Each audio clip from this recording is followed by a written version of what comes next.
पूरी दुनिया में बशमूल पाकिस्तान के 3 तरह के हुकूमती टियर्स मिलकर किसी भी मुल्क में हुकूमत बनाते हैं, फेडरल यानी मरकज़, प्रोविंशियल हुकूमत और लोकल गवर्नमेंट। बिल्कुल इसी तरह वसाइल बांटने का भी जो तरीका है वो 3 हिस्सों में डिवाइड है। NFC यानी नेशनल फाइनेंशियल कमीशन अवार्ड, जो कि सूबों को दिए जाते हैं मरकज़ की तरफ से, और PFC यानी प्रोविंशियल फाइनेंशियल कमीशन अवार्ड, जो कि सूबे देते हैं लोकल गवर्नमेंट को, ताकि वसाइल पूरी तरह से शहरों में डिवाइड हो सकें और कोई डेवलपमेंट का काम हो सके।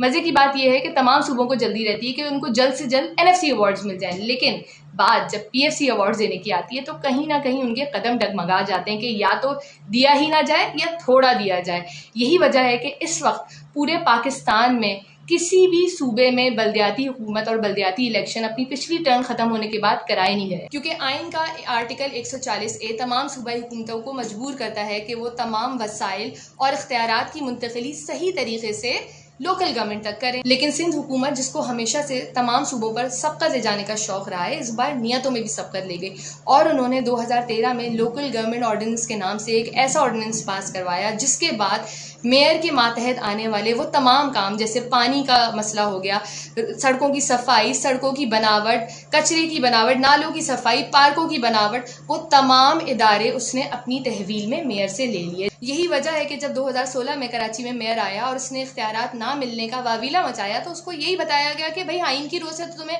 बिल्कुल इख्तियारात दे दिए गए, जो कि बिल्कुल ठीक भी है, क्योंकि आर्टिकल 140A कहीं भी मेयर को मिलने वाली पावर्स को डिफाइन नहीं करता। वो कहीं भी ये नहीं बताता कि किसी भी शहर के मेयर के पास कौन कौन सी पावर्स होनी बहुत ज़रूरी है। इस नुक्ते पर मुस्तफ़ा कमाल साहब ने आज एक बेहतरीन तजवीज़ पेश की अपनी प्रेस कॉन्फ्रेंस में कि आइन के 140A में कुछ तरामीम करना, जिसकी रोज़ से मेयर की जो पावर्स हैं उनको डिफाइन किया जाए कि वाटर बोर्ड का चेयरमैन भी मेयर होगा, या म्यूनिसिपल कॉर्पोरेशन हो गई, या बिल्डिंग अथॉरिटी हो गई, या पूरा जो मास्टर डेवलपमेंट प्लान होता है किसी भी शहर का, उसका चीफ मेयर को बनाना बहुत ज़रूरी है। लेकिन सवाल ये है कि आखिर आइन में ये तरमीम लाएगा कौन? क्या वो लोग जिन्होंने खुद ये ऑर्डिनेंस पास करवाया था, या वो जो इस वक्त सिंध असेंबली की अपोजिशन में बैठे हुए हैं? क्योंकि यहाँ पर मसला आज भी सिर्फ नियतों का है। याद रखें, इस वक्त 2023 के इलेक्शंस करीब हैं और ये जो तमाम अरकान असेंबली इस वक्त अपने इलाकों में काम करवा रहे हैं, ये जो UC लेवल के काम जो मेयर के अंडर आने चाहिए थे और उसके ज़रिए होने चाहिए थे,